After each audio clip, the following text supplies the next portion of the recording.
Felt good to be out there. I thought we started really well. I thought we were competitive. I thought we played with energy in the first 5 minutes. On the evening of July 10th, 2025, Gainbridge Fieldhouse stood electric in anticipation. The air was thick with anticipation as Indiana Fever fans poured in, eager to witness Caitlin Clark's long-awaited return after her brief absence due to a groin strain.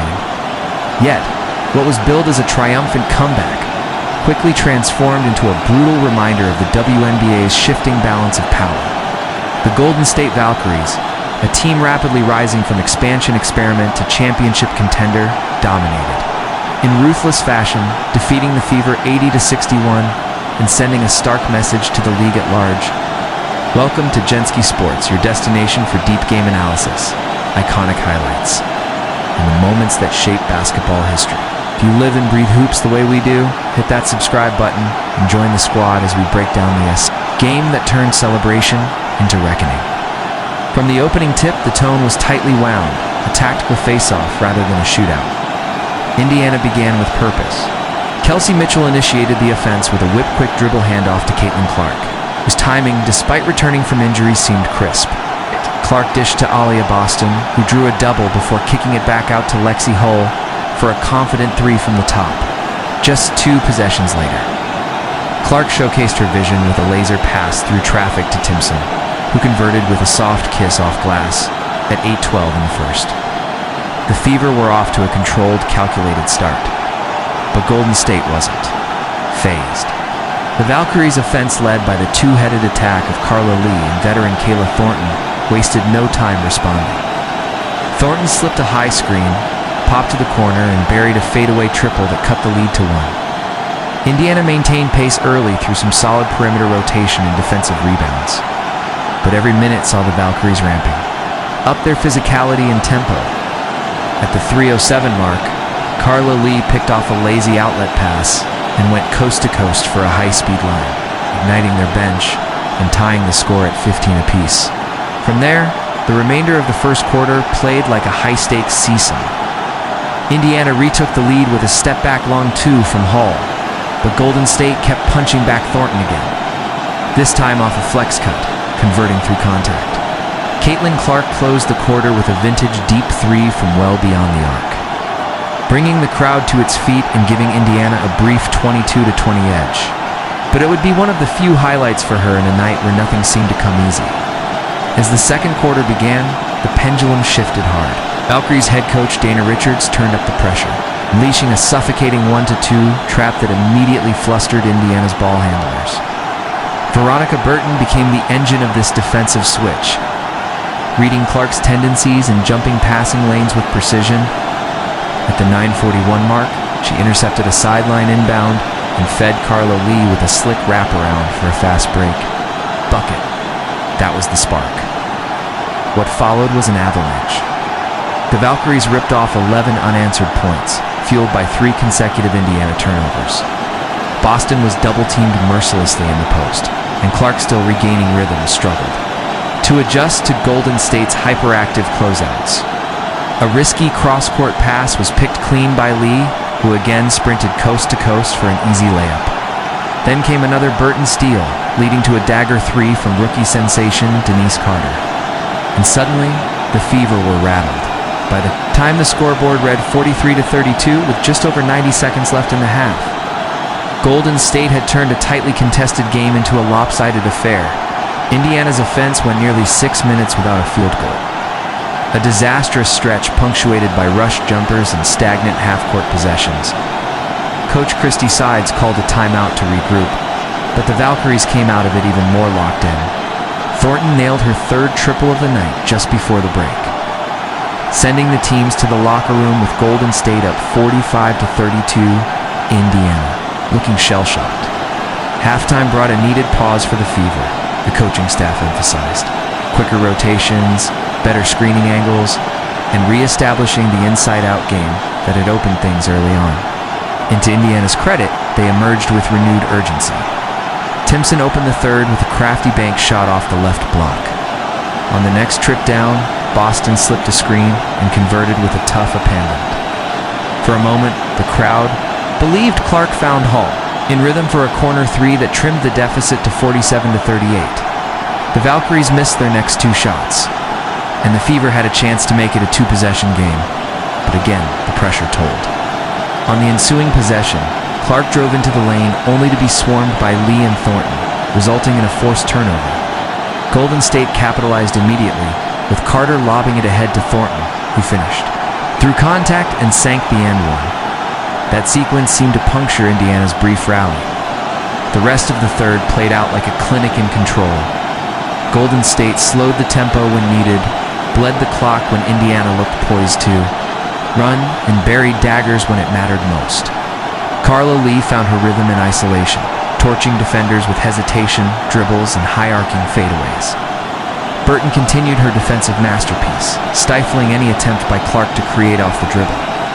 By the end of the quarter, Golden State led 61-46. The Fever had managed just 14 third-quarter points. The fourth was less a contest and more a coronation.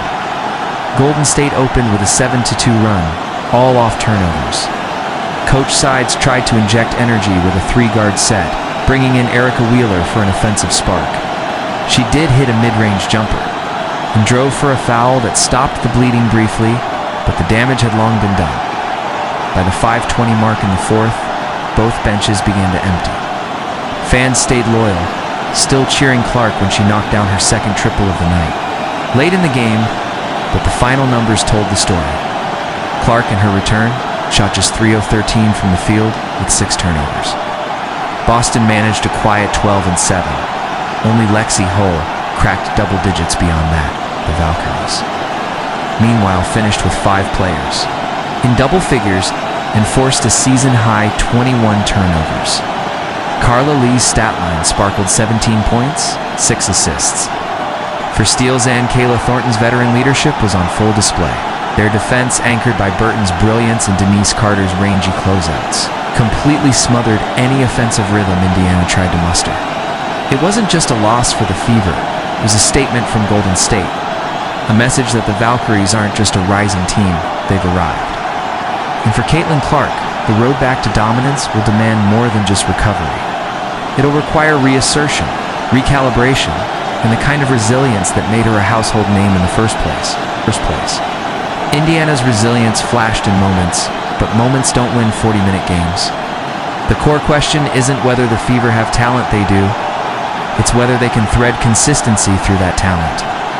Aaliyah Boston continues to anchor, the interior with muscle and IQ, forcing double teams nearly every touch. Her presence opens drive and kick looks and offensive reset opportunities. Ari McDonald brings fire with her full-court defense and burst in transition. Lexi Hull has grown into a gritty bench spark. And Sophie Cunningham adds veteran savvy and 3-level scoring from the second unit. There are tools here, but there are also structural cracks ones that elite teams like Golden State pry open. With surgical precision, Indiana's biggest vulnerability is its reliance on Clark as a primary playmaker. When defenses clamp down and trap her near half court, there's often no clear counter. The spacing tightens. The offense hesitates. Secondary.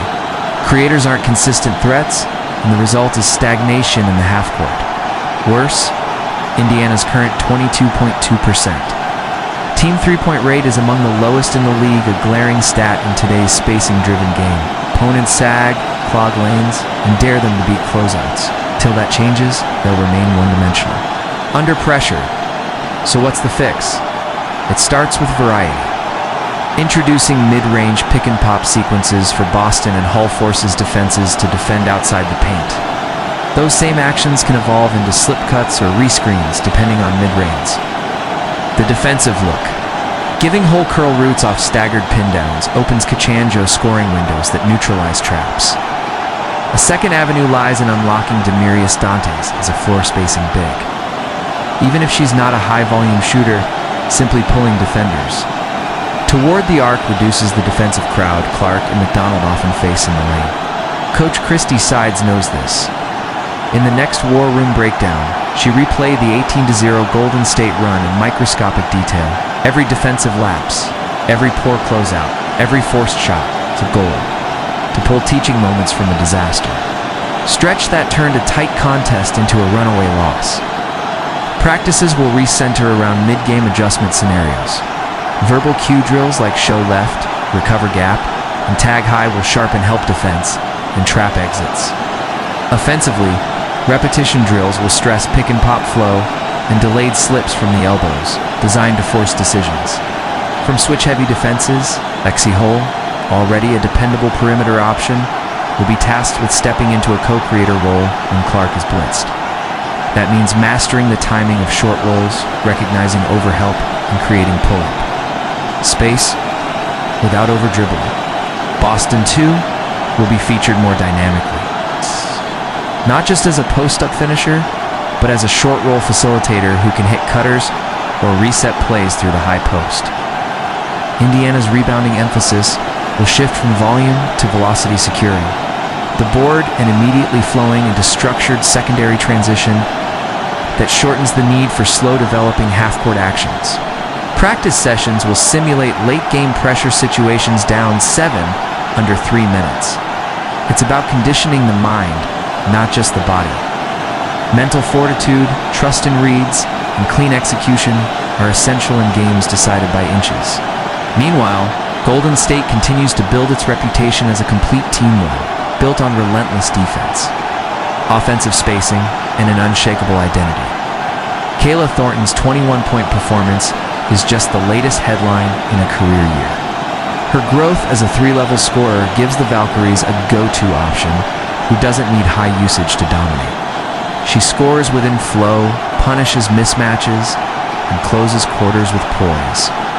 But her offense is only half the equation. Defensively, she's the trigger and switch hand recover sets that force hurried shots and broken possessions. Veronica Burton was a revelation.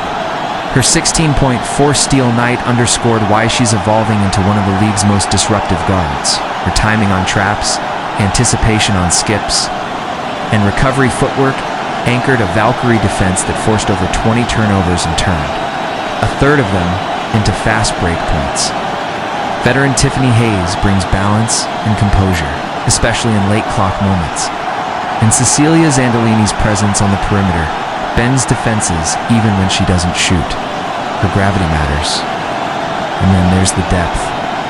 Carla Lee's injection of tempo, Tammy Fagbell's rebounding hustle, and Denise Carter's adaptability off the bench all play into Coach Tanisha Wright's blueprint. Apply pressure everywhere, all the time. That defense-to-offense transition is more than a style, it's an identity.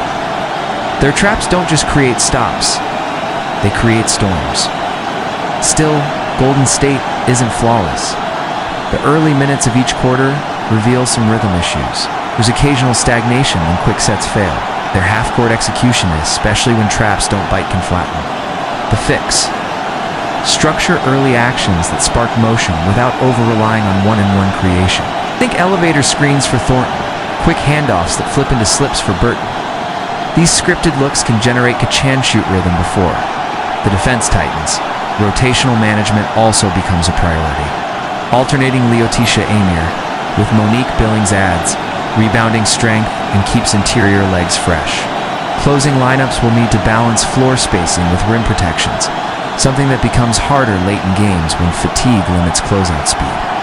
Coach Wright's war room will study Indiana's offensive, freeze-frame pausing to highlight how each pressure moment snowballed into another. Split-screen breakdowns will show how Burton's traps led to Thornton's jumpers, and how Lee's fast break finishes demoralized Indiana's transition defense. It's a domino effect, and it's repeatable if practiced with precision. Will mirror game tempo. Rotating defenders will run rapid-fire pick-and-roll reps, with defenders switching in and out to simulate late-game fatigue and communication or urgency. Offensively, Thornton and Burton will work slip-screen options with precise timing to collapse coverage before traps form. Conditioning will be woven into the flow, walking between reps, no relaxed resets. Everything mimics game reality. To preserve energy while keeping up the tempo, bench integration becomes mission-critical. Players like Banal, Kate Martin, and Carla Lee will be embedded in fourth-quarter simulations. That keeps legs fresh, ensures lineup flexibility, and raises the ceiling in crunch time. Turnover minimization also gets its own lane. Entry pass drills under duress will emphasize angle reading, bounce options, and safety outlets. The goal? Maintain fluid, unselfish ball movement under pressure.